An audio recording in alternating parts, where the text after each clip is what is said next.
Some children learn silence before they learn play. They notice tension in a room the way others notice music.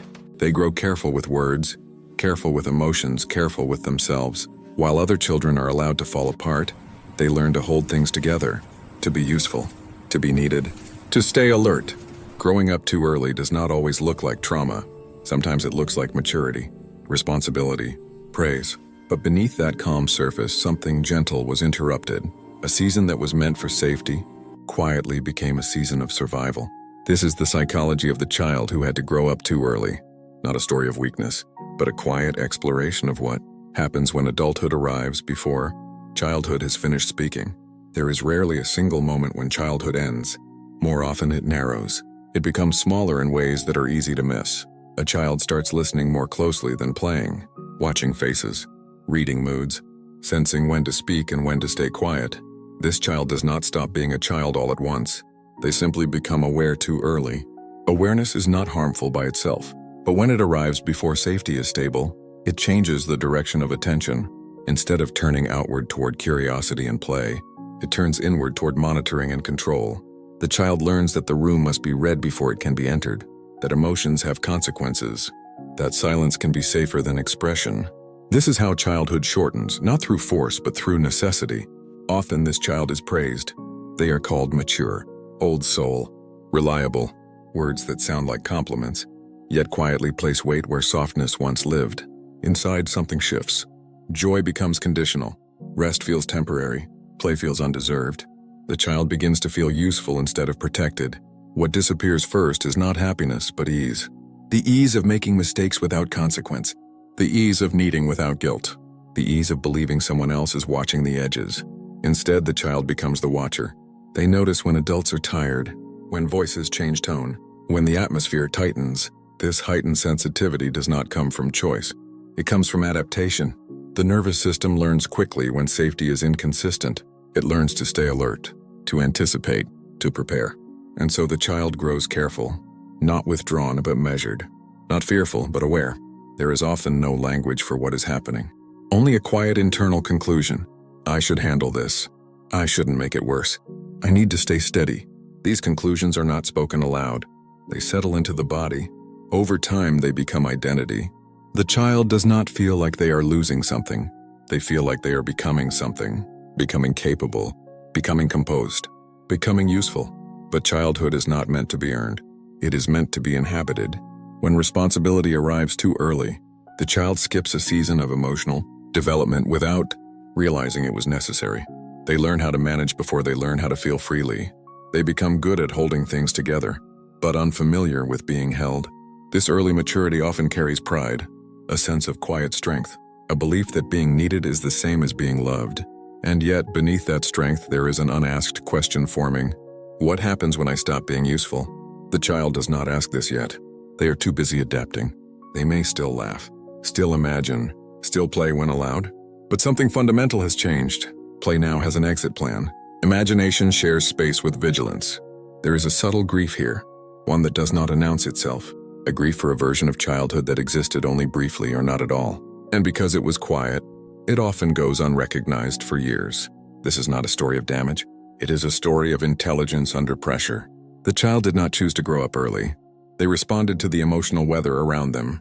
They learned what was required and became it. And long before adulthood arrives, something inside them understands a truth that feels older than their years. Being safe means being prepared. Children do not grow up early in isolation. They respond to something.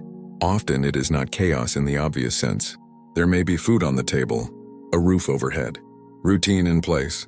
What is missing is harder to name. Consistency, emotional availability, the sense that someone else is carrying the weight. In many homes, the message is never spoken aloud yet deeply felt. Be easy. Don't add to the load. Handle yourself. The child begins to sense that the adults around them are stretched thin, sometimes by grief, sometimes by stress, sometimes by their own unhealed histories. The child does not analyze this. They feel it. They notice sighs that linger too long, conversations that stop when they enter the room, emotions that arrive unpredictably, and slowly the child adjusts. This adjustment often takes the form of emotional parentification, though no one uses that word at the time. The child becomes an emotional stabilizer, a listener, a mediator, a quiet presence meant to reduce tension rather than create it. In other cases, the strength required is practical, caring for siblings, managing routines, stepping into responsibilities that blur the line between child and adult. The environment does not announce this shift. It assumes it, and children are remarkably perceptive. They know when something is needed.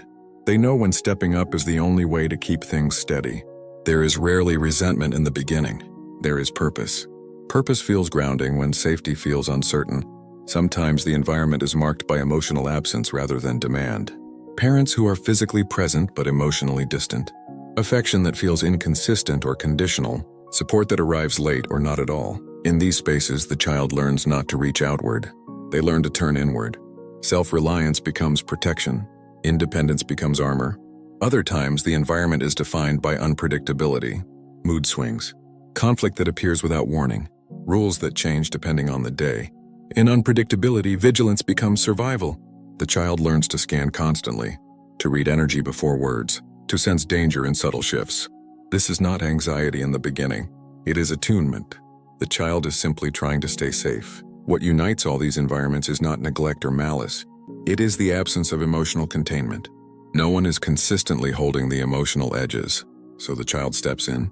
They become strong because strength is what the environment rewards. Calm is praised. Helpfulness is noticed. Neediness is ignored or discouraged. Over time, the child internalizes a rule. My needs come second. Not because anyone said so directly, but because experience taught it. The environment may even celebrate the child's maturity, point to them as an example, rely on them more. This reinforcement deepens the pattern. The child learns that love arrives when they are capable. Approval comes when they are composed. Connection depends on their steadiness. And so strength becomes identity. But strength formed in this way is not chosen. It is required. The environment does not mean to take something away. It simply does not make room for softness. And children, when given no room, make themselves smaller or stronger.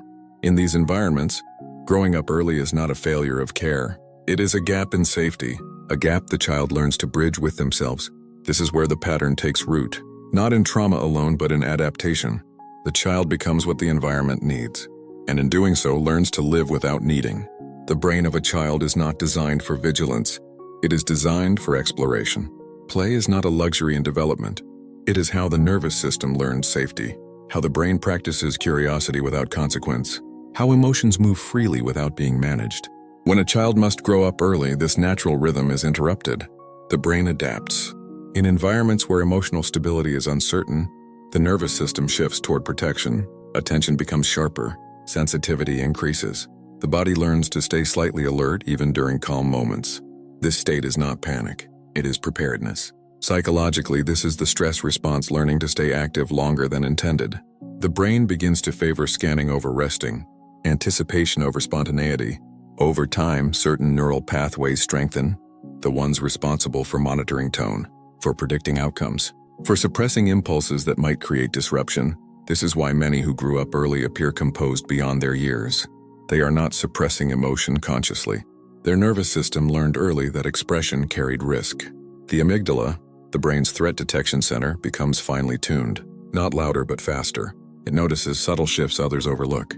Meanwhile, the systems responsible for play and reward receive less consistent activation. Joy is experienced, but briefly. Relaxation feels unfamiliar.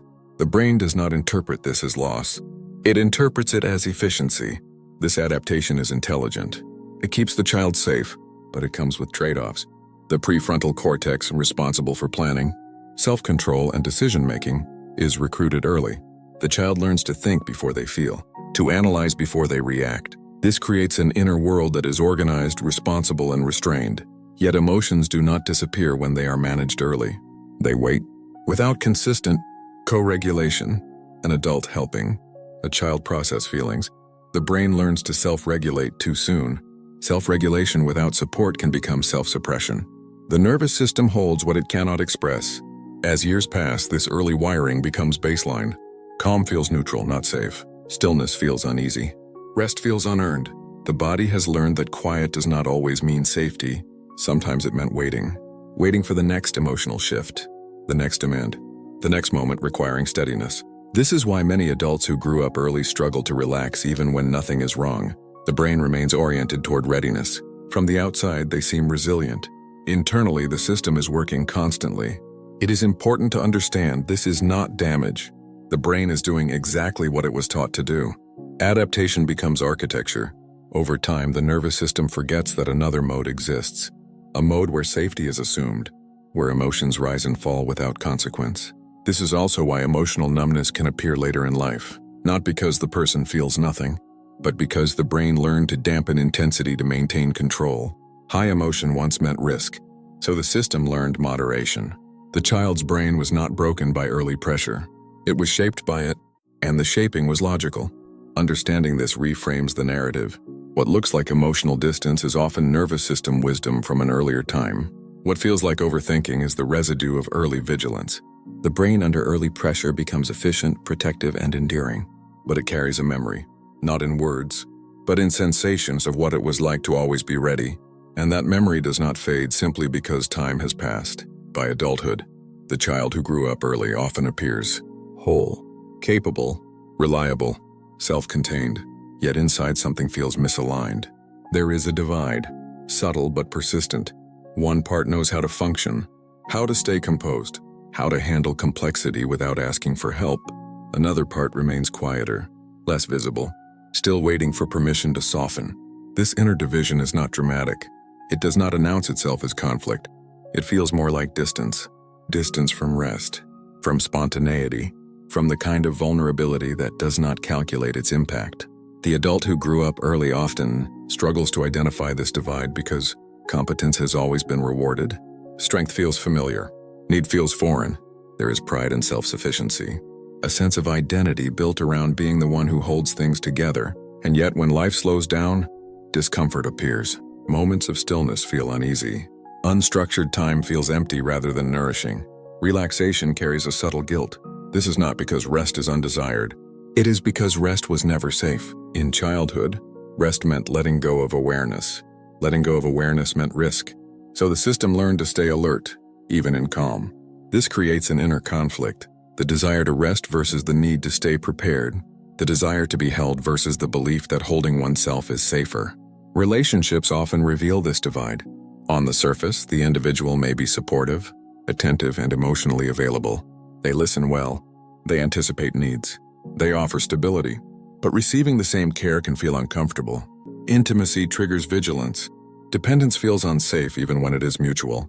There is often an unspoken fear. If I let go, something will fall apart. This fear does not come from the present.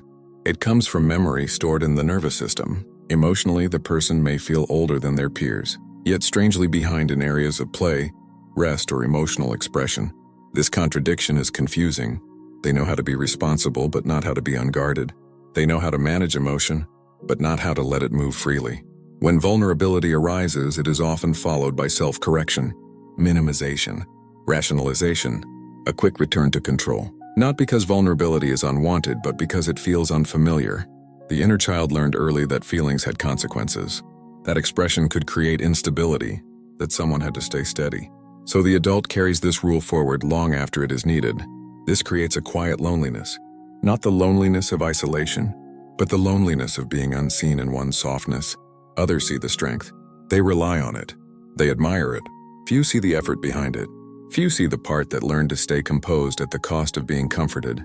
The inner divide is not a flaw. It is a boundary formed in an environment where boundaries were unclear. The child learned to separate what could be shown from what had to be managed privately. Over time, this separation becomes internalized. One self performs, the other waits. This waiting is not passive.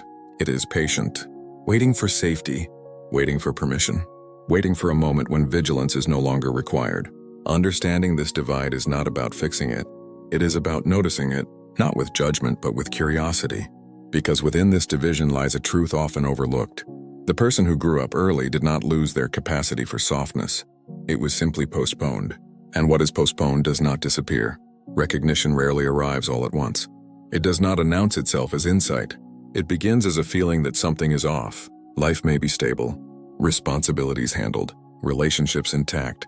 Yet beneath the structure, there is a fatigue that sleep does not touch. Not physical exhaustion, but emotional weariness. the kind that comes from holding oneself together for too long. This is often when the question surfaces quietly. Why does everything feel heavier than it should? The person may not connect this feeling to childhood. They may search for answers in productivity, discipline, or self-improvement. But the body remembers before the mind understands. There are moments when composure slips. Irritation appears without clear cause. Numbness replaces feeling. Tears come unexpectedly or not at all. These are not signs of weakness. They are signs of recognition beginning. Often, recognition emerges in relationships. A pattern becomes visible, always being the one who gives, struggling to receive, feeling unseen even when surrounded by people. There may be resentment toward those who seem more at ease, more playful, more capable of resting without guilt. This resentment is not about others. It is grief without language. Sometimes the recognition arrives through contrast. Watching a child express freely, seeing someone be cared for without earning it. Something stirs. A realization forms not as accusation but as clarity. That was never mine. Not safety, not rest, not emotional permission. This moment does not come with anger first. It comes with sadness, a sadness that feels ancient and unfamiliar at the same time. The person may begin to notice how often they minimize their own needs, how quickly they adapt, how rarely they ask. They may notice how uncomfortable it feels to be vulnerable without a role to play. This is the mind catching up to the body. Recognition does not rewrite the past. It reframes it. The narrative shifts from, "I was just mature," to, "I adapted." This shift is subtle but profound. It removes self-blame. It introduces compassion. The person begins to see their history, not as a collection of personal traits, but as a response to conditions. They were not naturally distant. They were careful. They were not emotionally reserved. They were trained. This recognition often brings a strange mix of relief and grief. Relief, because the struggle finally makes sense. Grief, because something important was missing. There may be a longing to go back, to reclaim what was skipped, but recognition does not demand regression. It invites acknowledgement. The individual begins to see that their strength was never the problem. The cost of that strength was simply never named. This is not a dramatic turning point. It is quiet, internal, a soft awareness settling in. Something in me learned to survive before it learned to rest. From this awareness, the story changes tone, not toward blame, not toward regret, toward understanding. And understanding creates space. Space for gentleness, space for curiosity, space for the possibility that the vigilance, once required, may no longer be necessary. Recognition is not the end of the story. It is the moment the story becomes conscious. And once conscious, it no longer has to remain hidden. Healing, for the one who grew up early, does not begin with change. It begins with permission. Permission to stop proving. Permission to stop managing every moment. Permission to exist without being useful. This permission is not granted by the outside world. It is felt internally, and only when the nervous system is ready. Safety in this context is not the absence of threat. It is the presence of allowance. Allowance for emotion to arise without correction, for fatigue to be felt without judgment, for stillness to exist without anticipation. The nervous system that learned early vigilance does not relax simply because life becomes stable. It relaxes when it experiences consistency without demand, slowly, often imperceptibly. Relearning safety is not about abandoning strength. It is about softening around it. The individual begins to notice moments where nothing is required of them, and nothing bad happens. Moments where rest does not lead to collapse, where vulnerability does not create chaos, where needs are met without explanation. These moments recalibrate the system, not intellectually but somatically. The body learns through repetition that safety can exist without performance. This is why healing often feels subtle. There are no dramatic breakthroughs, only small shifts. A breath that deepens unexpectedly, a boundary that forms without guilt, a moment of play that feels natural rather than forced. The early grown child often fears that softness will undo them, that letting go will erase what kept them alive. But integration does not remove resilience. It contextualizes it. Strength no longer has to be constant. Vigilance no longer has to be permanent. The nervous system learns that it can choose. This choice does not come from effort. It emerges from trust. Trust built not through affirmation, but through lived experience. The experience of being supported without strings, of being seen without being evaluated, of being cared for without being required to earn it. Emotionally, this can feel unfamiliar at first, almost disorienting. There may be a pullback toward old patterns, over-functioning, over-giving, over-controlling. These are not failures. They are reflexes. Relearning safety means noticing these reflexes without punishment. Not asking, why am I like this? But acknowledging, this once kept me safe. This recognition softens the internal landscape. The inner child does not need to be rescued. They need to be included in rest, included in expression, included in moments where nothing is at stake. Over time, the system begins to settle. The body distinguishes between past and present, between memory and reality. The early sense of responsibility loosens its grip, not because it is forced away, but because it is no longer needed. This is integration. The adult does not abandon the child they were. They carry them differently, not as a role to perform, but as a presence to protect. Safety becomes internal, not conditional, and in this safety, something new emerges. Not innocence regained, but gentleness allowed. A quiet understanding that strength and softness were never opposites. They were always meant to coexist. The child who grew up too early does not disappear. They do not fade into memory or remain trapped in the past. They live quietly within the adult, not as a wound but as a presence. They are there in the way care is offered instinctively, in the sensitivity to atmosphere, in the deep understanding of others' emotions before words are spoken. They are there in the strength that feels natural, even when it is tiring, in the steadiness that arrives automatically, in the calm that has been practiced for years. This child did not survive by accident.